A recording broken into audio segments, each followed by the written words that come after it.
Hi guys, I cannot wait to see you all later. I hope you all had a lovely weekend. We are going to go on to chapter 21 today, which is called Peter.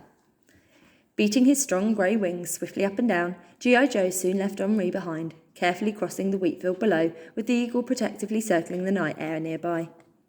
From high above the land, Pip watched her friends beneath fade into the distant shadows and quickly became as small as one of the stars, innocently blinking all around her.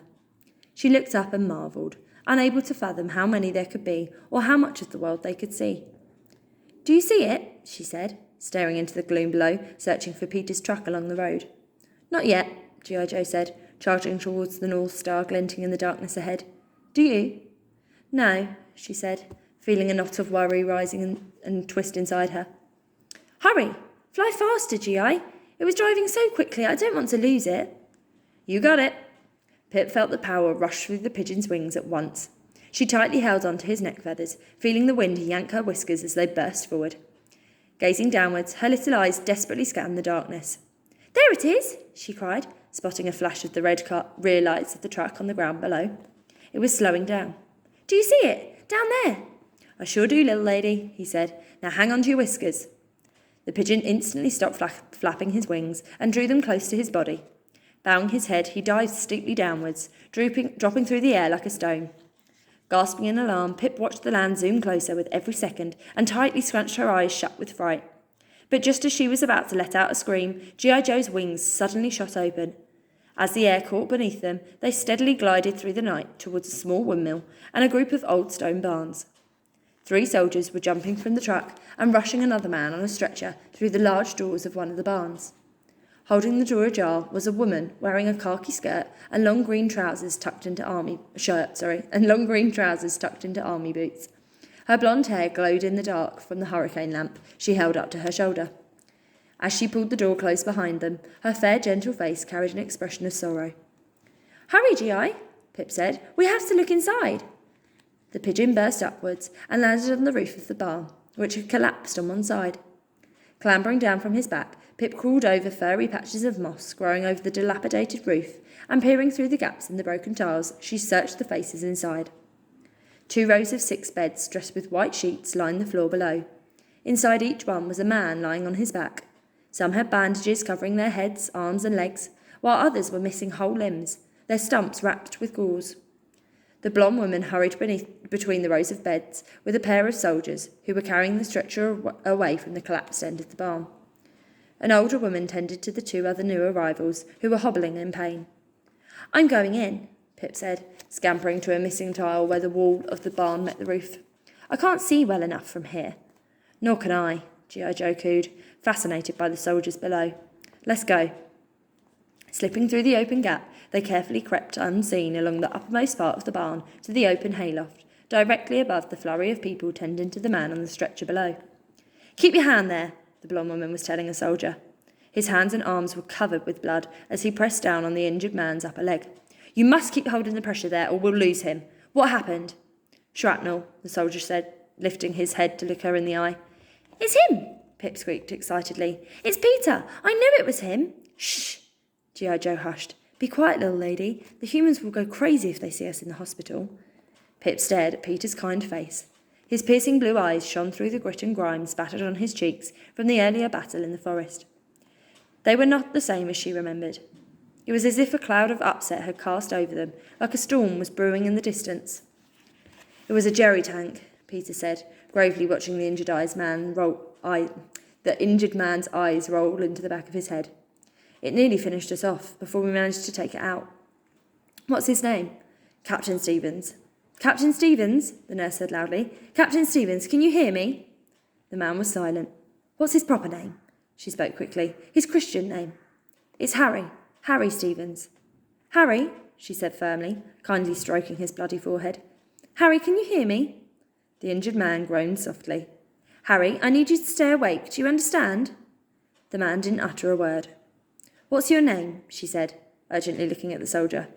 "Lieutenant Peter Smith." "Peter, I need you to keep talking to him." She looked at the other soldier, watching helplessly from the end of the bed. "You, go over there to the supply cabinet. Get me as much gauze as you can carry and some clamps. Nurse Wallace will help you." Hurrying to a large metal locker standing against the wall at the opposite end of the barn, he and the other nurse collected a pile of white bandages. "It's all right, Harry," Peter said. "Soon as we get you fixed up, the sooner we'll get you that nice glass of brandy we were talking about." "We must stop the bleeding," the blonde woman said, tightening the tourniquet around Captain Stevens' upper thigh. He moaned in pain. "Peter, I need you to slightly lift your hands for a moment." Blood continued to ooze in a steady flow from the wound. Put them back, she said hurriedly, and he did so at once. "And apply more pressure if you can."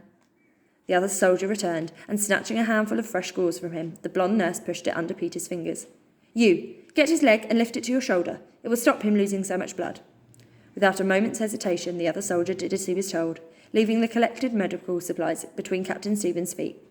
"Pass me that clamp," she said, motioning to some silver tongs. The soldier swiftly handed them to her. "Now lift your hands again, Peter." He did so, and she feverishly tended to Captain's wounds. "Nurse," Peter said kindly. "Nurse."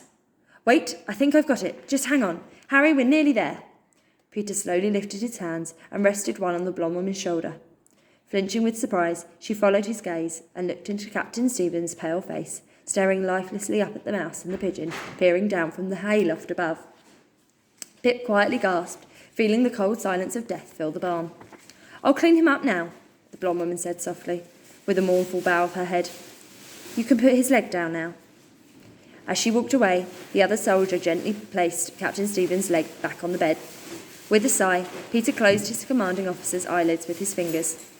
"Poor Peter," Pip said. "He looks so sad." "A damn shame," G.I. Joe cooed, gently shaking his head. "Rest in peace, Captain."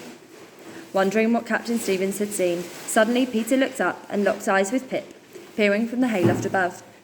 In the moment he took to blink in disbelief, she had vanished from view, lying perfectly still on her stomach beside the pigeon. "Did you see something?" the blonde woman said, returning with a bowl of water and dipping a fresh cloth inside it. "Nothing," he said, pausing to look again. Seeing nothing, he sighed, shaking the unlikely image from his head. "I thought I saw something from long ago." "You should rest a while. My eyes play tricks on me too without enough sleep." "What's your name?" Peter said, solemnly watching her lift the fabric out of the water and squeeze out the excess water back into the bowl. "Nurse Edwards," she said, tenderly placing the cloth on Captain Stevens' face, wiping the blood away from his broad, handsome cheek. "No," Peter said with a kind smile. "What is your Christian name?" "Oh," she said, smiling to herself in return. "It's Grace." "Thank you, Grace," Peter said, taking her free hand in both of his. "You are a fine nurse. I know he would have thanked you too if he could." She looked up, and her blue eyes reflected the warmth in his. There was a loud thumping on the doors to the barn. Tearing their gaze away from each other, Peter and Grace looked towards it. The other nurse took a hurricane lamp and pressed her face to a crack in the large timber doors before pulling them ajar. G.I. Joe drew Pip closer with his wing as a group of 8 exhausted soldiers stepped inside. "We need Captain Stevens," the first soldier said. "He was brought here some time ago with more of our men." "Hello, Private Hartley," Peter said, briskly walking the length of the barn. "Lieutenant Smith, sir," Hartley said with a salute. Peter returned it, and the soldier handed him a folded piece of paper. "We have a location for an enemy stronghold a few miles east of here. Major Adams has instructed Captain Stevens and our platoon to go there and take it out." "I regret to inform you," Peter said, his brow furrowing, "that Captain Stevens has passed away from the wounds he suffered in today's battle." All the soldiers' faces fell. "Does that mean you're our captain now, sir?" one of them asked. "You're the next man in the chain of command." Peter paused and took a breath. "Yes, Jonesy, it does," he said, somberly nodding his head. "We leave at once." "Pip," G.I. Joe said firmly, "we gotta go now. If these boys are heading east like we are, we need to be ahead of them. It's too dangerous for Henri if we're seen." "But this could be the last time I ever see him," Pip pleaded. "Please, just one more minute." "No, little lady.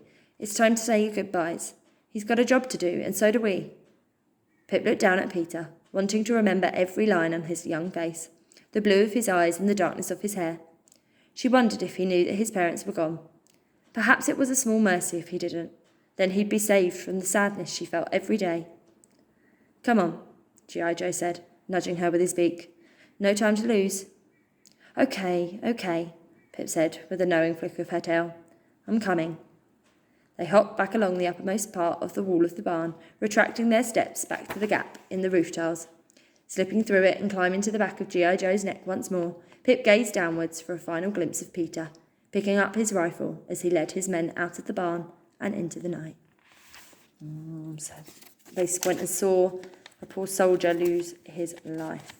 Okay, we will see if they get any closer to the camp next time. I will see you again tomorrow. Bye.